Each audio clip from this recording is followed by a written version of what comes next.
Hello అండి, నమస్తే. నేను మీ సంధ్య. వెల్కమ్ టు సంధ్యాస్ వంటల పుస్తకం. ఈరోజు మన వీడియోలో ఆంధ్ర స్పెషల్ గోంగూర చికెన్ కర్రీ ఎలా చేయాలో చూద్దాం. నేను చెప్పినట్టుగా ట్రై చేయండి.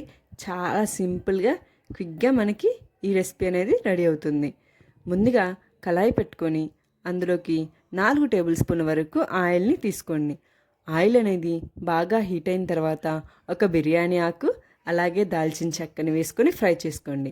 ఆ తర్వాత 4 పచ్చిమిర్చి, 2 మీడియం సైజు ఉల్లిగడ్డల్ని కట్ చేసుకొని ఇందులో యాడ్ చేసుకోండి. ఉల్లిపాయలు అనేవి అలా లైట్గా ఫ్రై అయిన తర్వాత 1 టేబుల్ స్పూన్ అల్లం వెల్లుల్లి పేస్ట్ పచ్చి వాసన పోయేంత వరకు బాగా ఫ్రై చేసుకోండి. ఆ తర్వాత 2 మీడియం సైజు టమాటా ముక్కల్ని కూడా ఇందులోకి యాడ్ చేసుకొని ఒకసారి బాగా కలబెట్టుకొని అందులోకి 1/2 టేబుల్ స్పూన్ వరకు పసుపుని యాడ్ చేసుకోండి. అలాగే 2 టేబుల్ స్పూన్ల వరకు కారం, రుచికి సరిపడంత ఉప్పుని యాడ్ చేసుకోండి. 1 టేబుల్ స్పూన్ వరకు ధనియాల పొడి, అలాగే 1 టేబుల్ స్పూన్ జీలకర్ర, వీటన్నిటిని యాడ్ చేసుకొని ఒకసారి బాగా కలబెట్టుకోండి. ఇలా ఒకసారి బాగా కలబెట్టుకొని మూత పెట్టి ఒక 10 నిమిషాల వరకు టమాటాలు అనేవి మెత్తగా సాఫ్ట్గా అయ్యేంత వరకు మగ్గనివ్వాలి. మూత తీసి టమాటాలు అనేవి మనకి మెత్తగా మగ్గిపోయిన తర్వాత శుభ్రంగా కడుక్కున్నటువంటి 1 కట్ట వరకు గోంగూరని ఇందులోకి యాడ్ చేసుకొని ఒకసారి కలబెట్టి మూత పెట్టుకొని గోంగూర అనేది మగ్గనివ్వండి.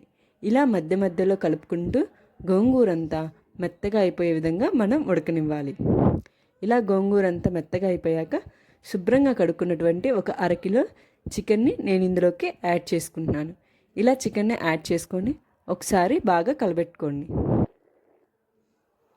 ఇలా కలబెట్టుకొని మూత పెట్టుకొని ఒక 15 నిమిషాల వరకు ఉడకనివ్వండి. చికెన్లో నీరంతా ఇంకిపోయి ఇంతవరకు ఉడకనివ్వండి.